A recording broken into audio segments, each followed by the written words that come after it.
So, Ucommerce role in the composable world. To understand that, it's important to understand where we're coming from as a industry and where we're heading. So the challenge over the past 20 years and how we built solutions both for e-commerce and other domains was that we used a monolithic approach. So what does that mean? Well, it basically meant that as we were building out more and more advanced solutions, the underlying platforms took in more and more capabilities to support those needs. So one platform would encompass CMS, relevancy, search, e-commerce, a bunch of things. So you ended up with these monoliths that tried to do everything. And turns out that we did succeed for many years to do that, but the challenge became apparent that once you do that, you have to re-platform every 3 to 5 years when the solution gets long in the tooth. The challenge with that, of course, is that as a business, you're standing still while you're re-platforming, and your competition gets a chance to overtake you, basically. So the monolith has worked well for a number of years, but it's time for something new, and that new thing is Composable. The idea with Composable is to take the monolith of old and split it up into its component pieces.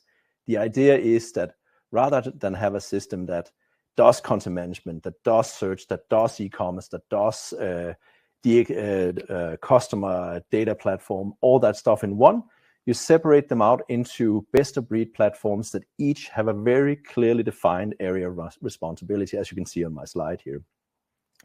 So there's not one platform that has the overall responsibility for everything. Rather, it's a bunch of separate platforms that work together to create the overall whole. The advantage of that is that you can pick the platforms that are the best for you today. What kind of e-commerce platform do you need today? What kind of CMS and all that? So it's a best-of-breed approach today. But it also means that in the future, as your needs change, you can change those platforms to something better without replacing the entire thing. So it's a long-term game on this. And how do you do it? Well, on top of these platforms, the idea is to introduce a set of APIs that are yours as a business.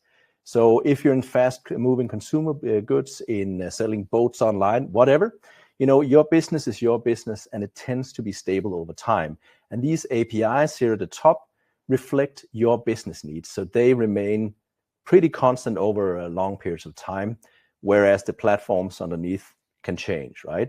The advantage of doing this is that when you invest in all the sales channels that you want to engage with customers on iPads, phones, websites, AI agents, whatever, they leverage your company APIs rather than the underlying platform APIs. And that means that when you change the underlying technologies, the sales channels don't really notice it, so you can continue to capitalize on those investments that you've made in all your sales channels. That's the general idea.